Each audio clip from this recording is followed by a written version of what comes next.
오늘 불기 2567년 2024년 3월 13일 수요일 저녁 강의.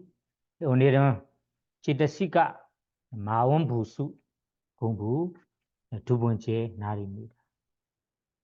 우리 지난 시간에 어떤 이야기, 어떤 법들을 공부했는지 다시 얘기하겠습니다. 여러분들이 알면 아는 대로 따라 해보고 모르면 다시 보고.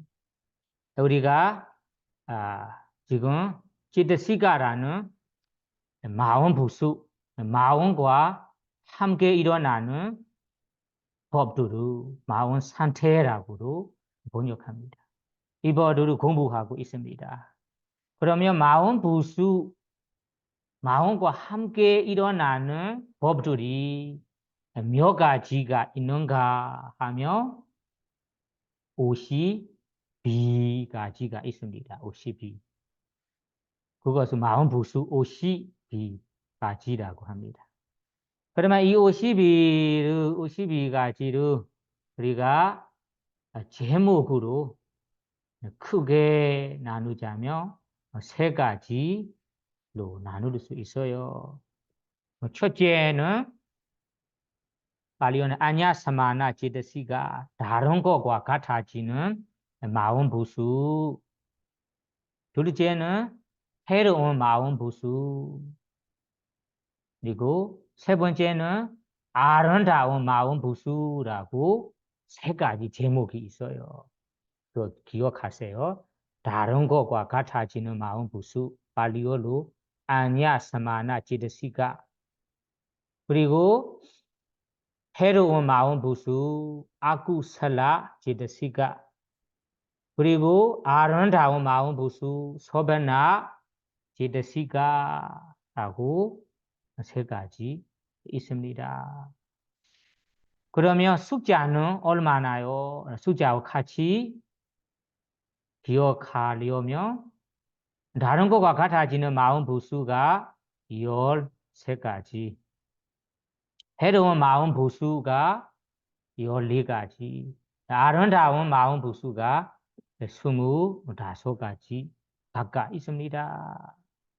그러면 이 세 가지 가운데 우리가 첫 번째 다른 것과 같아지는 마음부수 요 세 가지도 얘기하고 있습니다.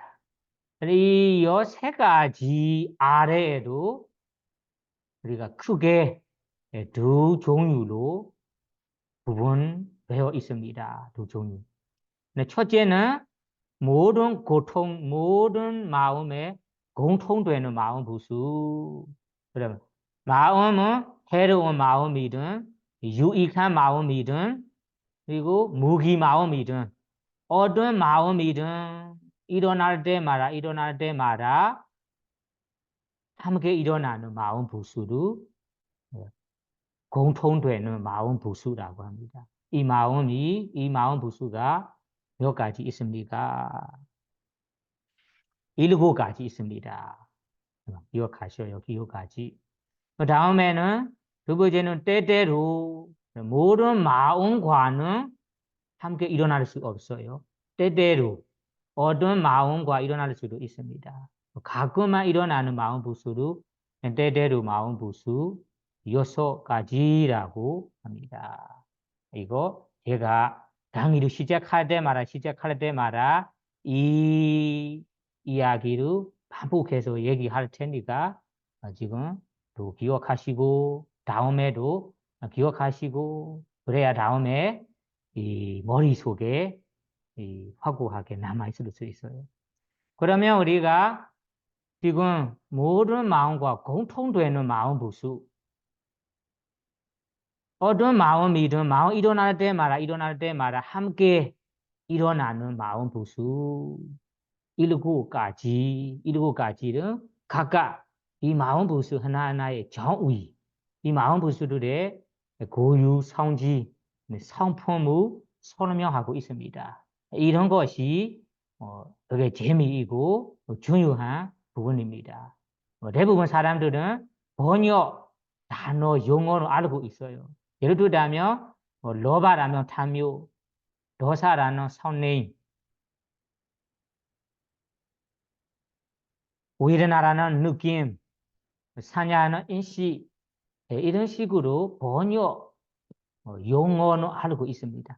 다만 이 법이 어떤 특징, 어떤 상품이 있는지는 정확하게 몰라요. 이 법의 성품까지 알아야 재미있고 우리가 수행으로 통해 뭐 삶의 수행이나 위파스나 수행을 통해 마음을 관찰할 때 이런 특징 성품들을 이해할 수 있습니다. 그러면 우리가 지난 시간에 첫 번째 7가지 가운데 첫 번째 파사라는 감각 접촉 이야기로 했습니다. 두 번째 느낌이라는 웨드나도 얘기했습니다. 오늘은 더 재미있게 공부할 수 있는 마음 부수 사냐 세 번째 사냐부터 시작하겠습니다. 세 번째 마음 부수 사냐입니다. 사냐를 한국에서는 어떻게 번역합니까? 인식이라고 번역하고 있어요. 인식. 그러면 인식이라고 번역되어 있는 이 법의 성품이 무엇인가? 어떤 특징을 가지고 있는지 한번 알아보겠습니다. 그러면 일단 책에 설명하는 대로 읽어보고 다음에 필요한 부분을 제가 더해서 설명하겠습니다. 그러면 아비다마 길라잡이 제2권에 보시면 페이지 227페이지에 보세요. 226페이지입니다. 7 아니고 6페이지. 6페이지에 중간에 우리 3번 숫자 3번 단락에 보시면 인시사냐라고 보시죠. 그러면 이 사냐 아래에서는 여러 가지로 설명이 나오는데 저는 중요한 부분만 가지고 설명하겠습니다.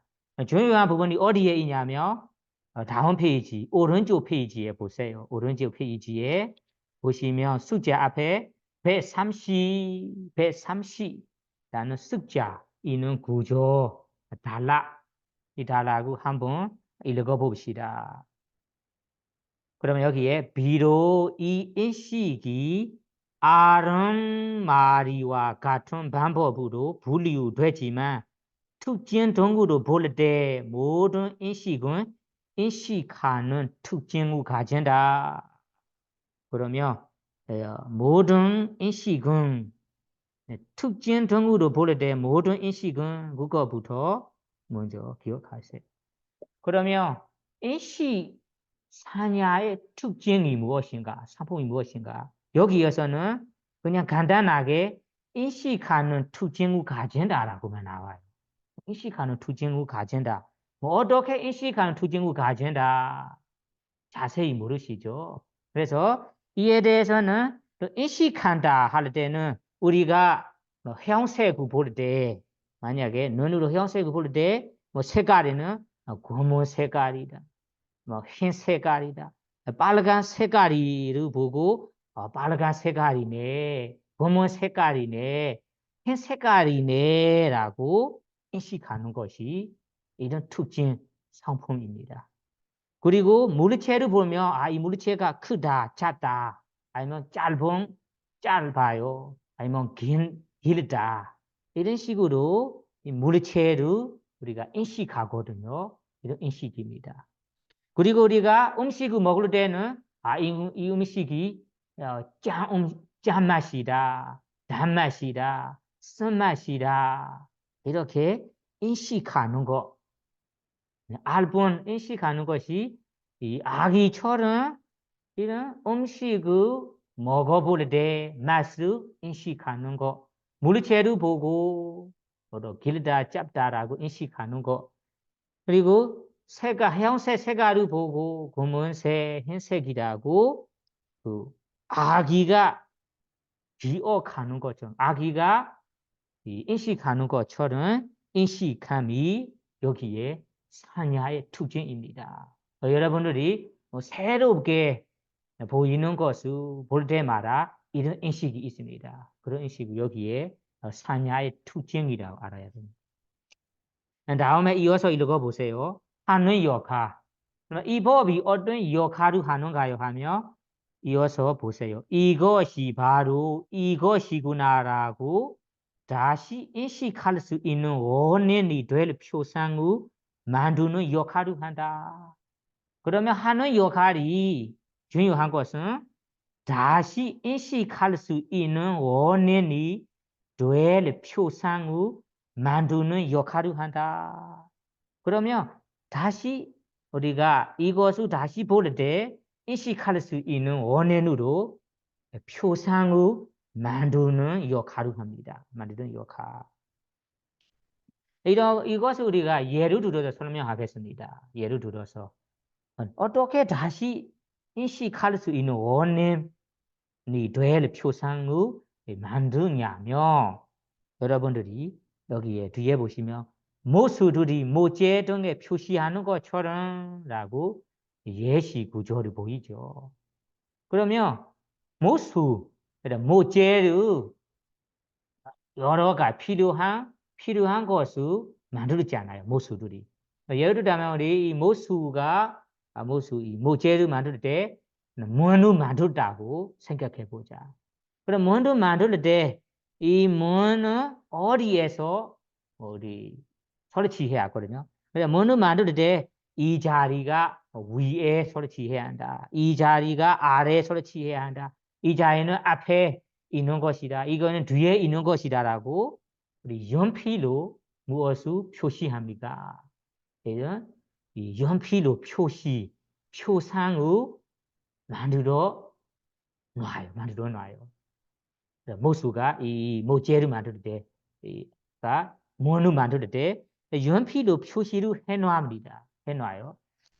그 다음에는 이 표시되는 대로 다음에는 표시를 보고 이것이 이 앞에서 설치해야 하는 자리구나. 이거는 뒤에 자리구나. 이거는 위에 자리구나. 이거는 아래 자리구나라고 다시 기어나게 됩니다. 기어나게 되는 뜻이. 이와 마찬가지로 아까 처음으로 우리가 인식해서 이것이 뭐 검은 색깔이다. 뭐 이것이 사람이다. 이것이 소, 이거는 돼지, 이것은 어떤 물체, 이거는 어떤 맛이다라고 처음으로 인식했어요. 처음으로 인식하다가 다음에 이 인식이 어떻게 합니까? 다시 다시 기억하게 다시 인식할 수 있는 원인이 될 표상을 만드는 역할을 합니다. 그래서 예를 들자면 아까 모수가 모재를 만들 때 필요한 부분을 연필로 표상을 만드는 것처럼 우리 이 마음으로 우리가 대상을 볼 때마다 둘 때마다 볼 때마다 음식을 먹을 때마다 냄새를 맡을 때마다 몸으로 닿을 때마다 이런 인식합니다. 그 인식이 다음에 다음에 인식할 수 있는 원의 표시를 만드는 것입니다. 이런 역할을 해요. 그 다음에 이어서 읽어보세요. 하는 역할 다음에 나타남이 중요합니다. 왜냐하면 우리가 이 인식에 대해 어떤 상품인가요? 라고 가만히 생각해 볼 때 아니면 수행자라면 그 수행 중에는 이런 거에 대해 확실히 알게 돼요. 이어서 읽어보시면 표상에 따라 이해하려 드는 것으로 나타난다. 나타나는 것이 마음의 어떤 모습으로 나타나는가요? 하며 나타난 모습이 표상에 따라 아까 표시해 놨잖아요. 그 표상에 따라 내가 이해해 두는 것으로 나타납니다.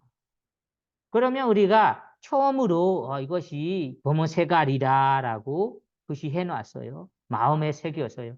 그 새기는 대로 아주 그 사람 마음 속에 나타난다. 지혜 속에 나타난다. 그래서 표상이 해두는 대로, 표상해둔 대로 옳은 것이든 그리고 그러는 된 것이든 그 내가 이 인식하는 대로 이해해 두는 대로 마음 속에 다시 나타나는 의미예요. 마음 속에 나타난다. 이것이 중요합니다. 왜냐하면 우리 이 몸에 대해서 여러분들이 어떻게 인식해 두는지에 따라 다시 그렇게 나타나는 거예요. 그래서 우리가 대부분 몸을 볼 때는 우리의 몸, 모르지 몸이 수바라는 아름답다, 수카 행복한다, 그리고 자아다, 내 뜻대로 되는 것이다. 이렇게 처음으로 인식하거든요. 그래서 인식하는 대로 다음에 우리가 표시대로 나타나는 거예요. 그래서 이런 나타남의 사라지도록 우리가 이것이 아니다, 실제법이 아닌다라고 우리가 위파사나의 지혜로 다시 보는 거예요.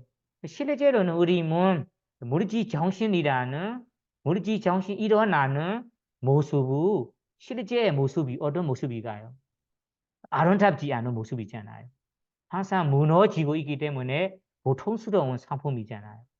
아름답지도 않고 보통스러운 상품, 그리고 내 뜻대로 안 되는 사실입니다. 다만 이것을 우리가 사실대로 몰라요. 왜 모르는가 하면 이 인식 때문에요. 우리는 태어날 때부터 내 무리지 정신에 대해, 내 몸에 대해서는 어떻게 인식되어 있습니까? 내 몸이 내 뜻대로 되는 자아다, 뜻대로 된다, 자아이다, 그리고 아름답다, 그리고 좋은 것이다. 이렇게 인식하기 때문에 그 인식하는 대로, 그 표상한 대로 다음에 우리가 애착하고 지혜는 마음 속에서 그런 모양으로, 모습으로 나타나는 거예요.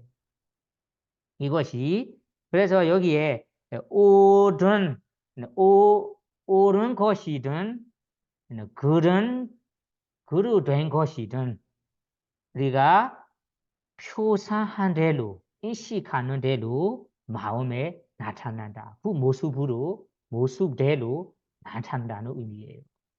이거 예를 들어 설명하겠습니다. 예를 들자면 여기에 마치 매인이 코끼리를 보는 것처럼 우리 코끼리. 매인은 눈 안 보이는 사람이잖아요. 눈 안 보이는 사람이 코끼리를 보는 것처럼 할 때는 여러분들이 어떻게 이해합니까? 제대로 이해하는 분들이 있습니까? 경전에는 상세하게 해서 부분이 나와요. 매인은 눈 안 보이는 사람이 코끼리를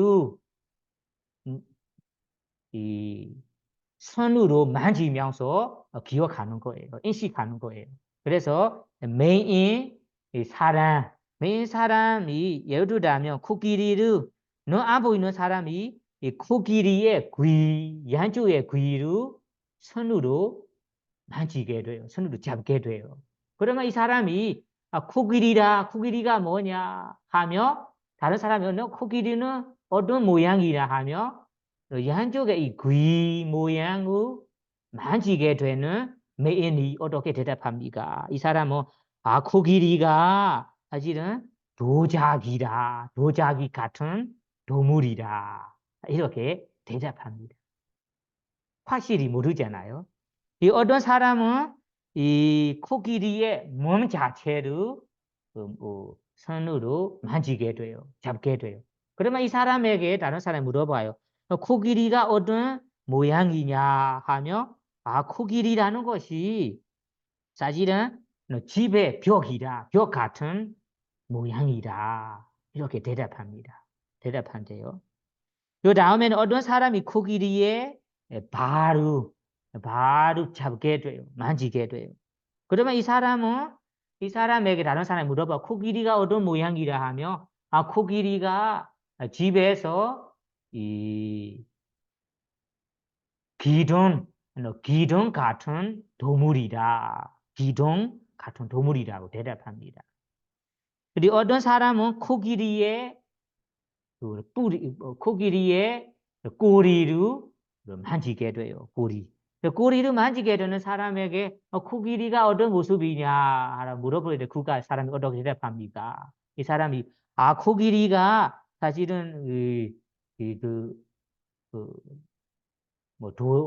뭐라 할까 우리 쓰레기를 우리가 할 때 청소할 때 한국말로는 제가 잊어먹는데 뭐라고 합니까?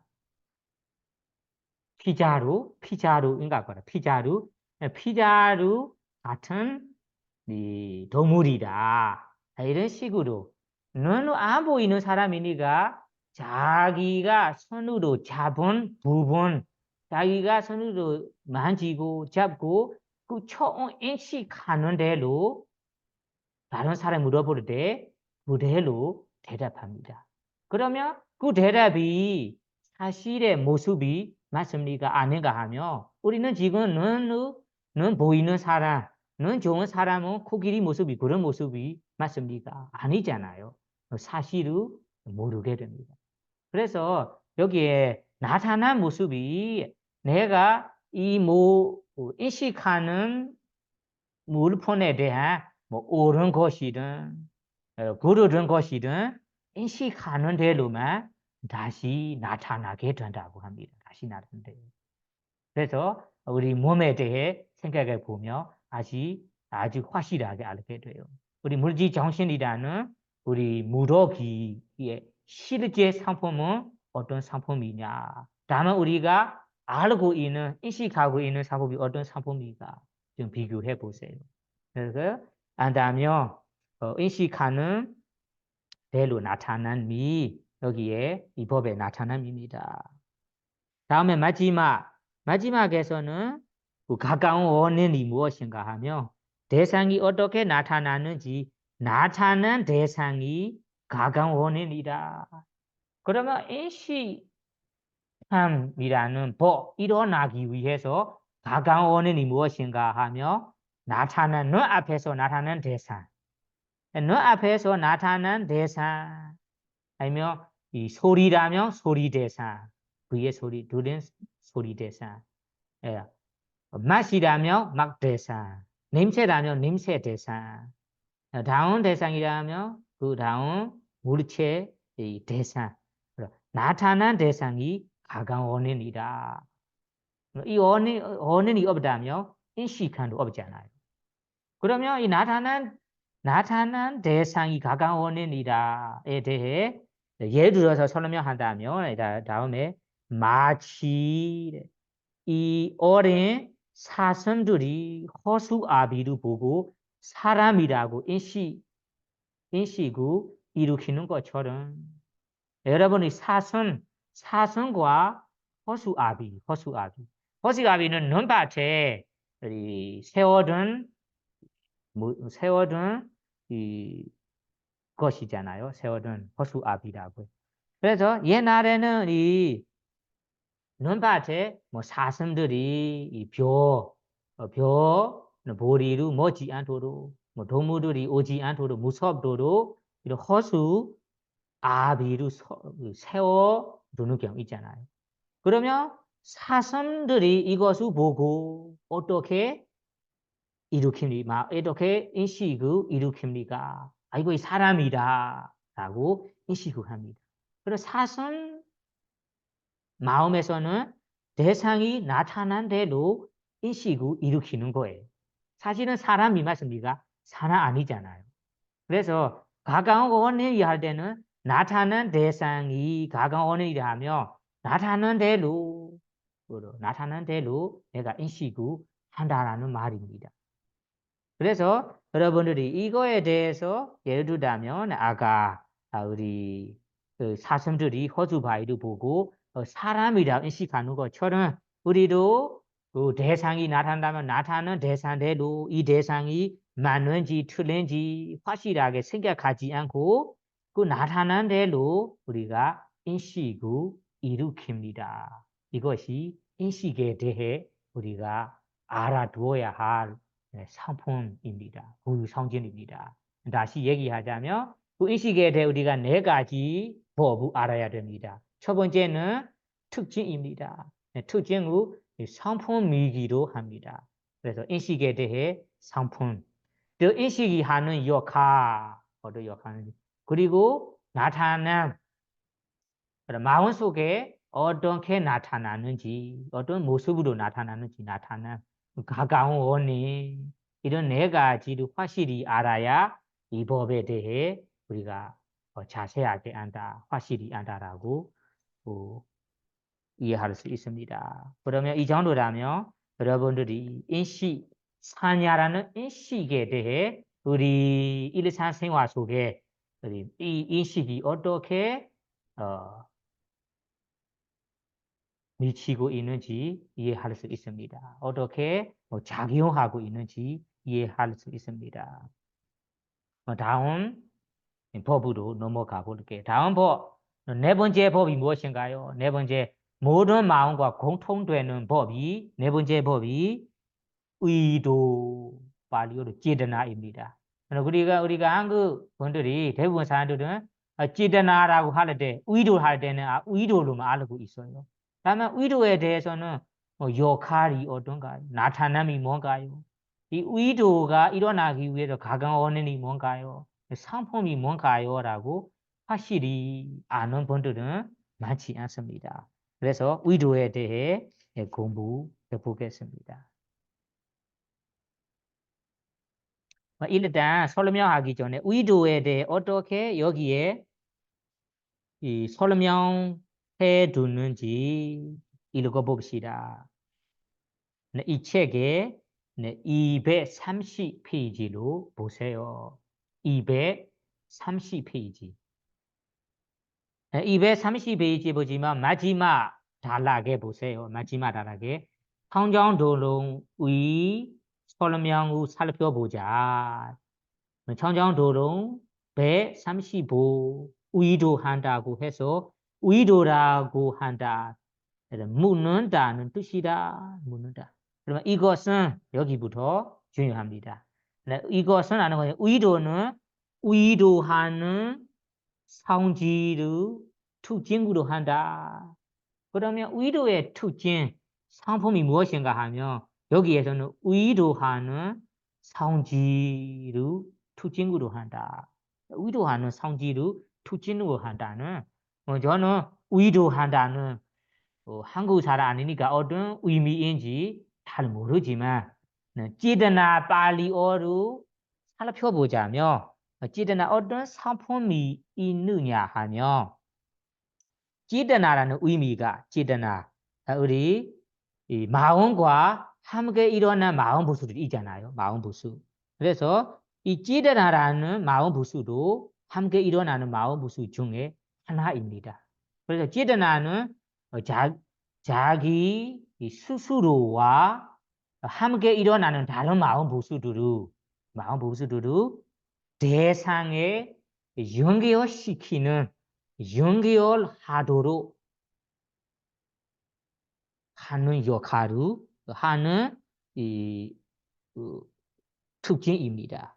그래서 이 대상과 연결을 해주는 거예요.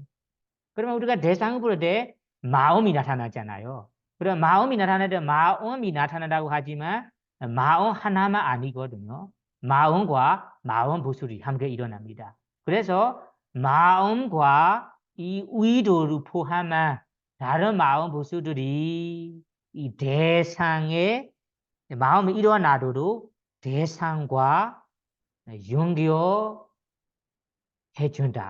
의도한다 이런 의미입니다. 이런 상품이 있다는 말입니다. 그래서 대상에 연결해주도록 대상과 연결되도록 역할을 한다. 그래서 우리가 마음이니까 마음부수이니까 대상과 연결하는 거 실제로 안 보이지만 이런 꼬리와 꼬리로 연결돼 있는 것처럼 우리 마음과 마음부수 대상을 함께 연결하는 역할, 연결하는 것이 의도의 상품 의도의 특징입니다. 그리고 다음에 하는 역할. 그러면 의도라는 법이 어떤 역할을 하는가요? 여기에서 보면 격려하는 역할을 한다라고 나와요. 격려. 그래, 격려하여 역할을 한다. 격려라고 하는데 사실은 그 신경 쓰는 역할을 한다라고 하고 싶어요. 이거 예를 들어 설명해야 이해할 수 있어요. 아까 우리 이 의도와 함께 일어나는 마음 모습들이 대상을 잡을 때, 대상을 삼을 때, 대상을 우리가 연결되도록 우리 노력하는, 연결되도록 의도하는 특징이 있다고 했습니다. 연결되도록 의도하는 특징이라는 것이 여기에 격려하는 역할이라고 여기 설명되어 있습니다.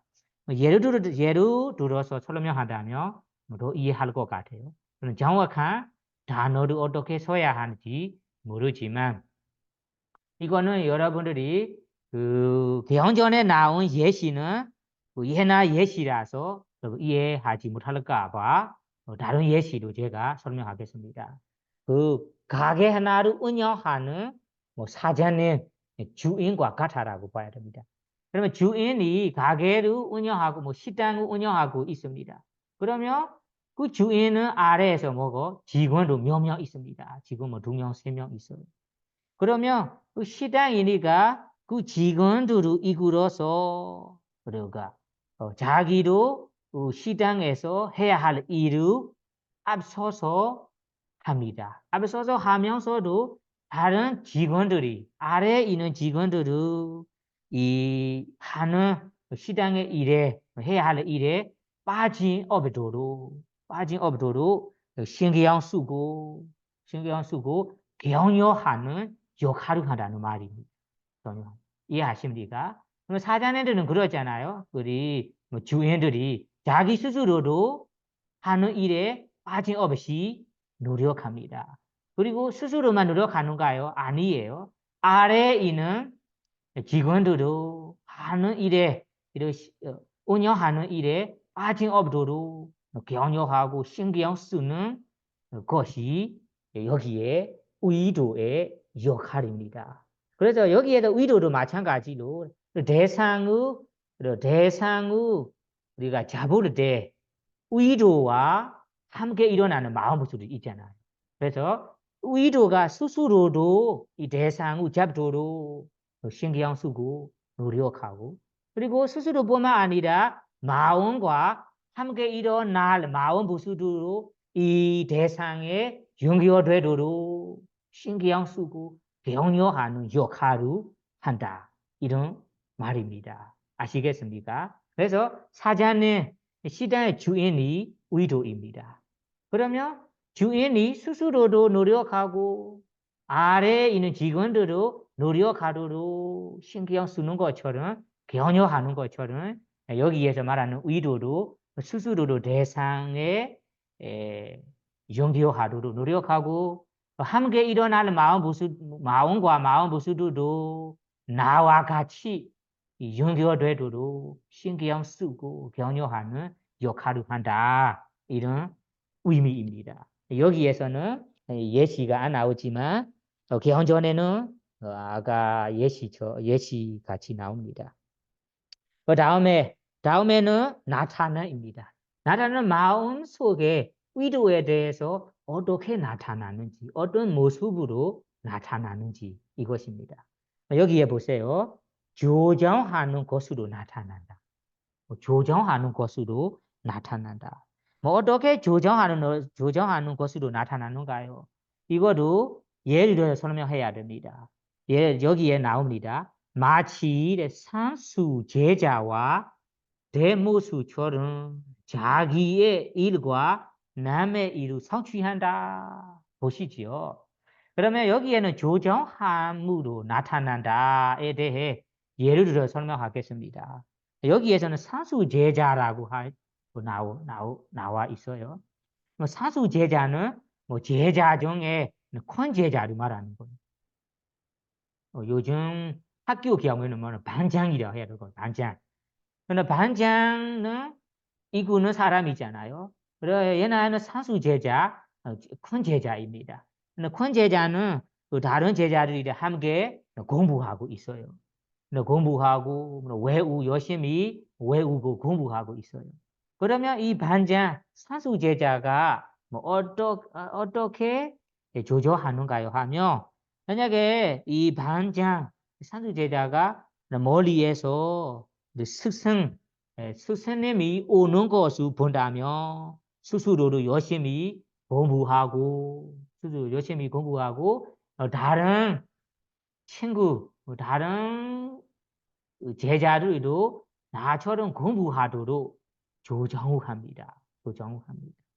네, 이와 마찬가지로 사실은 나도 공부하고 다른 제자들도 공부하도록 조정하는 것처럼 신경 쓰는 것처럼 여기에도 조정하는 모습으로 나타난다. 이런 말입니다. 또 하나의 예시는 그 모수, 여기엔 대모수초로라고 해요. 대모수도 마찬가지잖아요. 제자가 있어요. 모수제. 이런 제자로 이 모제를 만들 때는 열심히 만들도록 신경 쓰고 조정을 하는 뜻이 여기에 의도로 나도 이 대상을 연결하도록 노력하고 함께 일어날 마음과 마음 모습들도 함께 일어나도록 연결되도록 조정하는 모습으로 나타납니다. 다음에는 가까운 원인. 가까운 원인은 여기에서는 설명되어 있지 않아요. 없습니다. 급한 일을 기억하는 것 등에 대한 관련된 법들을 실행하게 하는 설정에 의해서 이것은 분명한다. 가까운 원인은 여기에 안 나와요. 그러면 가까운 원인이 뭐냐 하면 나머지 이 의도의 나머지 이 마음 부수들이다. 나머지 마음 부수들이 하면 우리 이 상카라라는 법들도 있고 느낌이라는 법도 있고 나머지의 마음 부수들이 함께 일어나도록 도와주는 이 원인입니다. 그래서 이런 원인이 없다면 의도로 일어날 수 없다. 그래서 이거는 알기가 어려웠습니다. 그래서 가까운 원인에 대해서는 함께 일어나는 마음 부수들이 이 의도가 일어나기 위해서 일어남의 원인들이라고 이해하시면 돼요. 그 다음에 5번째 법으로 넘어가 보겠습니다. 이것도 많이 알고 있는 단어입니다. 다만 이 단어에 대해서 확실하게 알아야 됩니다. 5번째는 어떤 법일까요? 집중입니다. 집중. 팔리어로 에카가다라고 합니다. 에카가다 집중. 그러면 집중이라고 번역된 에카가다는 에카가다 팔리어 그대로 풀어보자면 에카는 하나, 가다는 된다는 말입니다. 마음이 하나 된다. 마음이 하나 된다. 마음 부수가 각각 역할을 가지고 일어나지만 대상 하나에 하나같이 일어나는 것을 여기에 집중이라고 바로 번역한 거예요. 그래서 이가가다로 집중, 마음의 하나됨이라고 번역되어 있어요. 이에 대해서 우리 자세히 그리고 확실히 알기 위해서 공부해 보겠습니다.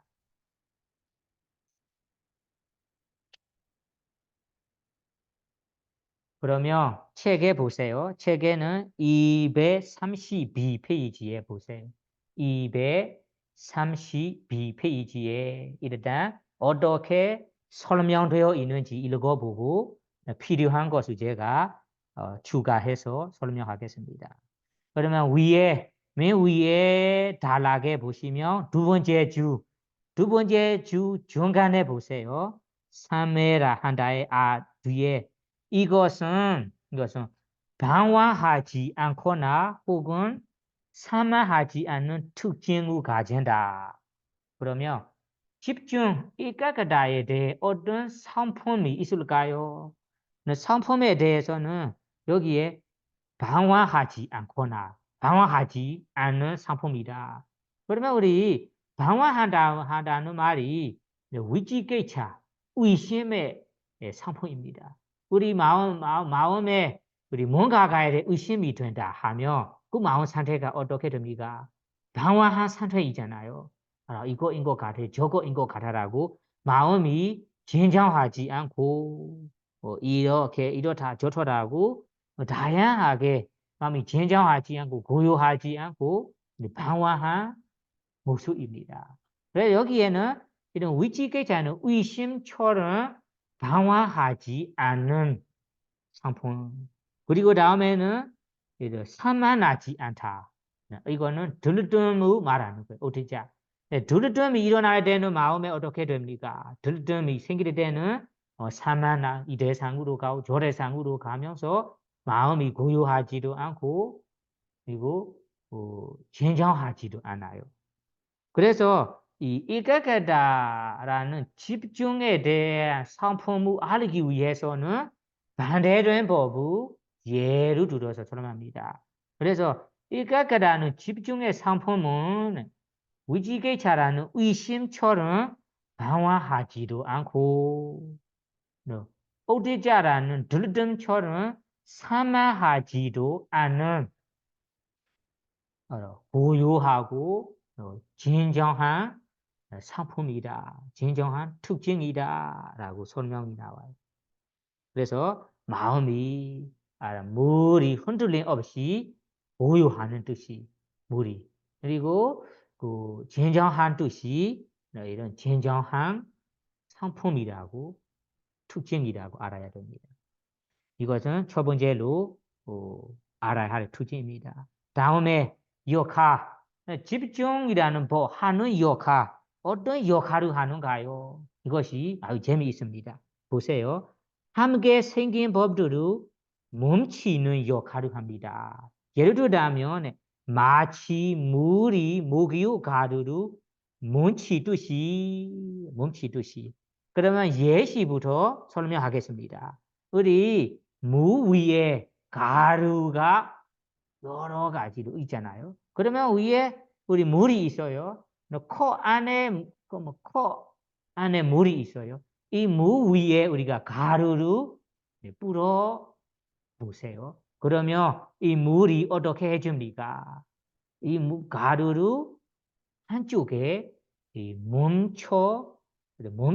멈춰줍니다. 멈추듯이.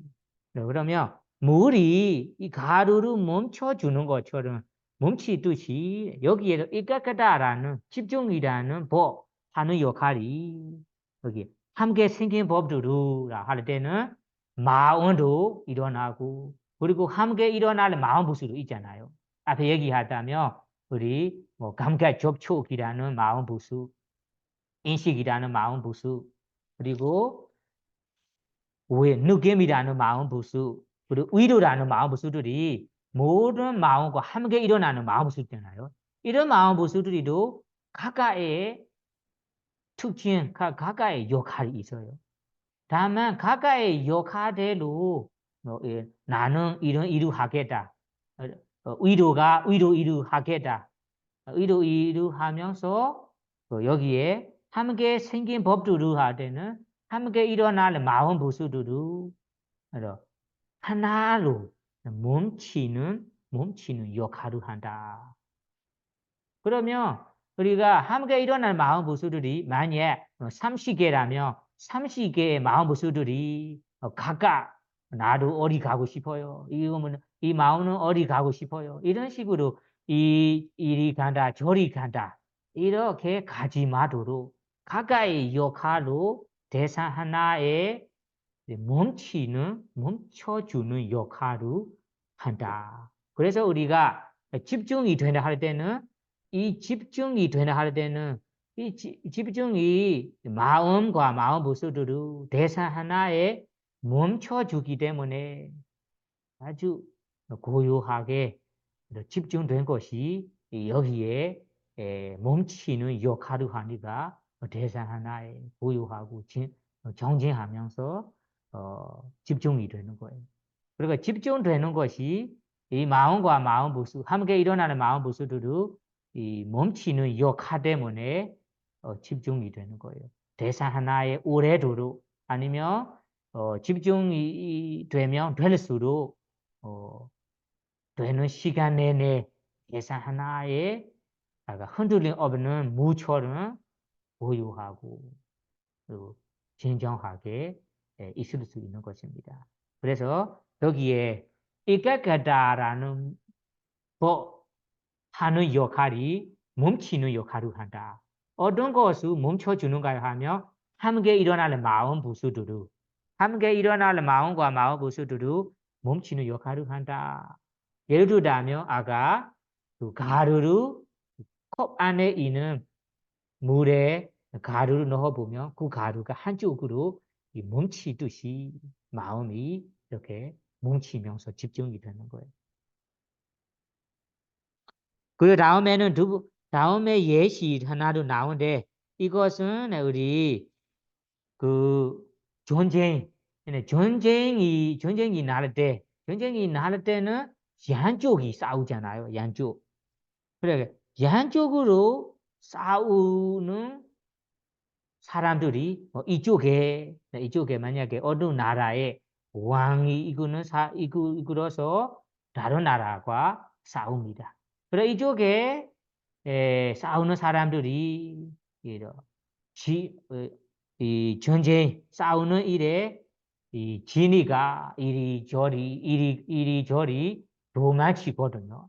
그래 도망치는 사람들은 왕이 이끄는 왕이나 이끄는 대장이 멈추듯이 한 곳에 멈추듯이 여기에 에가가다도 함께 일어날 법들을 멈추는 역할을 합니다. 다음에는 나타나입니다. 마음의 어떤 모습으로 나타나가요? 집중에 대해서는 고요함으로 나타난다. 아, 집중이라는 상태가 이런 모습이구나라고 알게 되는 것이 여기에 나타납니다. 나타나면 고요함으로 나타난다. 고요함으로. 예를 들자면 여기에 대부분의 이런 즐거움이 가까워는 뒤에 보세요. 바람이 없을 때 흔들림 없는 덤불처럼 그러면 우리 덤불이 켜져 있어요. 그럼 바람이 없는 자리에서 덤불이 켜져 있다면 어떻게 됩니까? 흔들림 없이 아주 안정되어 있는 뜻이 우리 마음이 평소에서는 뭐 이 생각 저 생각으로 반환하고 산만하고 있는데 아니면 우리가 몇 번 연습하다가 훈련하다가 대사 하나에 집중이 될 때는 어떻게 됩니까? 아주 고요하게 있습니다. 진정하게 있습니다. 그리고 안정되어 있어요. 이런 모습으로 나타나는 말이에요. 여러분들이 집중되는 것이 어떤 모습인지 어떤 상태인지 내가 모른다 하면 집중이 아직까지 잘 안 되다는 말이에요. 여러분은 집중이 잘 된 경험이 있다면 이 집중에 대해 이런 모습이구나, 이런 상태이구나라고 확실히 알게 돼요. 이거 알게 되는 것이 여기 바로 나타납니다. 아, 맞다. 우리 집중되는 상태로 되돌려 생각해 볼 때는 아까 그 바람이 없는 자리에 흔들림 없는 둥구처럼 마음이 아주 안정적으로 보유하고 진정한 상태로 되어 있다고 알게 되는 거예요. 이것이 바로 나타난다는 의미예요. 다음에 원인. 그러면 우리가 누구나 집중되고 싶어요. 집중되고 싶다면 가강 원인이 뭐냐 하면 대부분의 경우 즐거운 행복이 가강 원인이다. 그러면 집중되기 위해서는 가까운 원인이 뭐냐 하면 행복이래요. 행복. 어느 정도 편해내야, 편함이 있어야 집중이 돼요. 그래서 우리가 가끔은 몸과 마음이 편하지 않다. 그러면 집중하기가 어렵잖아요. 그래서 예를 들면 우리 스윙하다가 통증이 심하게 나타나요. 아주 심하게. 이 길을 못할 정도로 심하게 나타나는 데는 더 이어서 스윙하기가 어려워요. 이 통증에서만 신경 쓰게 되니까 집중하기가 어려워요. 그리고 스윙하기 전에 내가 스윙하기 전에 불만족한 마음 상태로나 아니면 몸이 피곤해서 몸에 너무나 배고파서 이런 고통이나 육체적인 고통이나 정신적인 외로움을 가지고 있다. 편안하지 않은 상태라면 바로 스윙을 해보세요. 그때는 집중이 됩니까? 집중이 안 됩니다. 그래서 일단 집중되도록 도와주는 가강 원인이 편안함입니다. 행복입니다. 그래서 스윙하기 전에 몸과 마음이 편안하지 않은지 일단 체크해보고 불편하다면 좀 풀어주고 어느 정도 편해내야 스윙을 시작하세요. 그러면 집중 금방 되고 집중 더 키울 수 있다. 이렇게 얘기하거든요. 그래서 우리가 공부할 때는 공부하는 일에 집중되도록 어떻게 환경을 어느 정도 편안해야 돼요. 더 있다면 좀 시원하도록 준비하거든요. 너무 추워 있다면 좀 따뜻하도록 준비하거든요. 그렇게 준비해야 자리가 어느 정도 편안해야 공부하는 일에 어떻게 됩니까? 신경 쓸 수 있어요. 집중이 돼요. 이와 마찬가지로 우리가 어떤 일을 하려고 한다. 집중하려고 한다. 회사 일이나 아니면 공부 일이나 아니면 내가 집안 일을 하려고 한다면 주변 어느 정도 편안해야 그 일에 신경 쓸 수 있다. 집중이 된다. 그래서 여러분들이 집중의 가까운 원인이 바로 편안함이래요. 행복이래요. 사실은 즐거운 행복이라 번역하는 것보다 편안함이라 번역하는 것이 좋을 것 같아요. 왜냐, 즐거움이라 할 때, 즐거운 마음이 즐겁도록,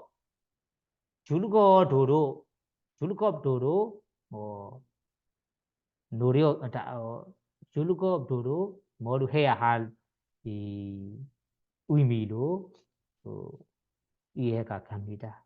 그래서 편안함이 집중에 가까운 원인이다라고 이해하시면 돼요. 다음에 다음은 6번째 마음 보세요. 6번째 마음은 생명 기능 지휘대리아입니다. 지휘대리아. 지휘다는 생명, 에너리아는 기능이라고 번역합니다. 그러면 이 생명 기능은 두 가지 종류가 있어요. 정신적인 생명 기능도 있고 물질적인 생명 기능도 있어요. 여기는 지금 우리가 마음 보수로 공부하고 있기 때문에 여기에서는 정신적인 생명 기능을 말하는 거예요. 그래서 이것을 보고 이거 아래에는 설명이 나오는데 아까 네 가지 특징, 역할, 나타난 과거원이 뭐냐 하면 여기에 설명이 안 나와요. 오른쪽 페이지에 보시면 첫 번째 달라 아래 줄에 보시면 마지막 줄에 보시면 이것이 특징 등 물질의 생명 기능 설명한 대로 알아야 한다. 이것의 특징 등은 물질의 생명 기능 설명한 대로 알아야 합니다. 물질의 생명 기능에 이 네 가지를 설명합니다. 그대로 알아야 한다라고 합니다. 그러면 여러분은 이것을 참고해야 돼요. 이거는 두 번째 책에 나오는데 여러분들이 두 번째 책 가지고 없다면 그냥 듣기만 해보세요. 제가 읽어보고 설명하겠습니다. 그러면 우리 물질적인 생명 기능의 역할, 똑같은 역할이니까 어떤 역할을 하는가요? 하면 생명 기능은 함께 생겨난 마음 부수들을 지탱하는 특징을 가진다. 그러면 특징이 어떤 특징을 가진다면 여기에 함께 일어난 마음 부수들이 있잖아요. 마음과 마음 부수들. 함께 일어난 마음과 마음 부수들을 보호하고 지탱하는 역할을 한대요. 보호하, 지탱하는 역할을 한대요. 예를 든다면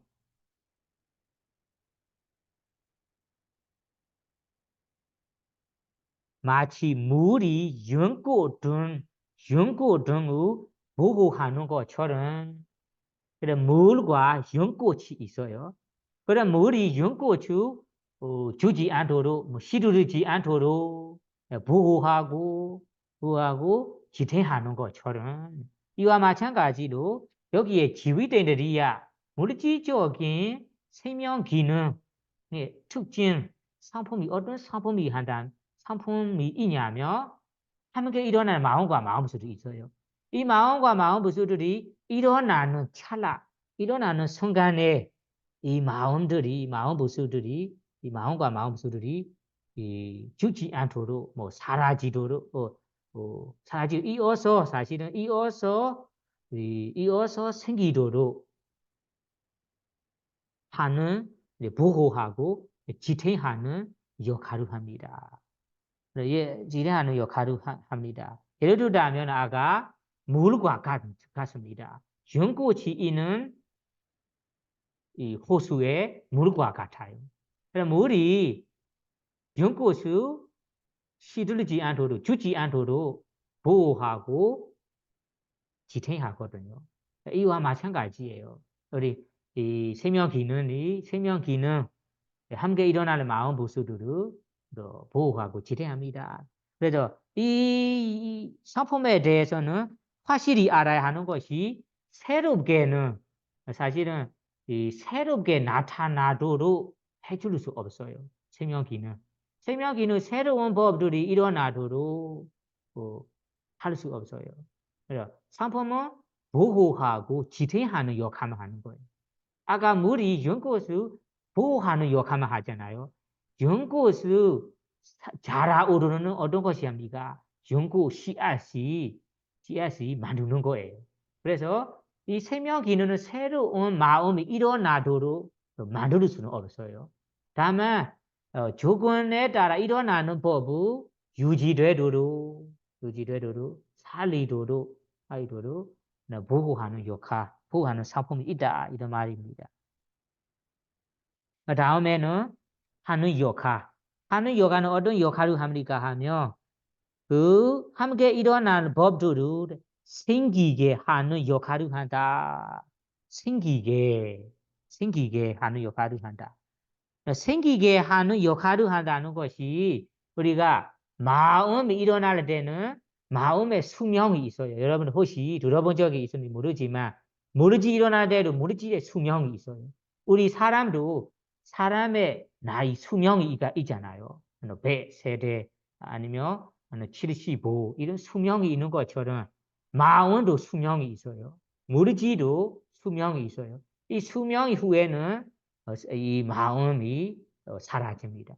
그래서 수명할 때 마음의 수명할 때는 마음은 먼저 생긴 몸은 사라짐이라고 세 가지 찰나 순간이 있어요. 이 세 가지 찰나 순간이 끝날 때 이 마음 하나가 끝나는 거예요. 수명 끝나는 거예요. 그러면 다음 새로운 마음이 다시 생기는 거예요. 이러한 마찬가지 이것이 마음 과정입니다. 마음 과정.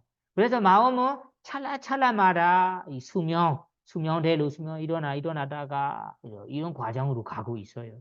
그래서 마음의 수명이 너무 짧고 너무 빠르니까 이런 수명 알기가 어려워요. 다음에 마음도 새롭게 생긴 몸은 사라짐이라는 세 가지 찰나 그리고 수명이 있어요. 이 수명이 다한다면 마음 하나가 끝나는 거예요. 다음 새로운 마음이 일어나는 거예요. 그래서 여기에서 함께 일어나는 법들을 생기게 한다. 생기게 한다는 것이 그 머무게 한다는 말이에요.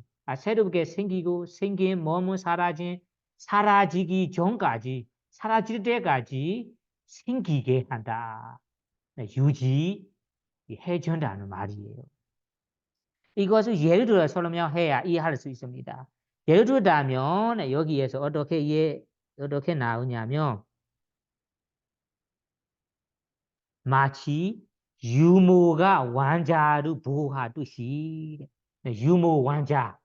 그러면 왕비의 왕비의 자식이라 왕자가 있잖아요. 이 왕자를 누가 보호해 줍니까? 유모가 보호해 줘요. 유모가. 그러면 유모가 보호해 주는 것이 이 왕자는 유모가 만드는 사람인가 하면 아니잖아. 누가 태어나게 했습니까? 왕비가 태어나게 했습니다. 네, 이거 그러면 유모는 어떤 역할을 합니까? 이 왕자를 살리도록 잘 키워주고 먹여주고 이런 역할을 하는 것처럼 여기에서 함께 일어날 법들도 사실은 다른 원인으로 일어나는 거예요. 함께 일어날 법들도 각각의 원인으로 일어나는 법들이에요. 예를 들자면 업 때문에 일어난 마음도 있어요. 일어난 마음. 그리고 다음에는 업 때문에 일어난 마음.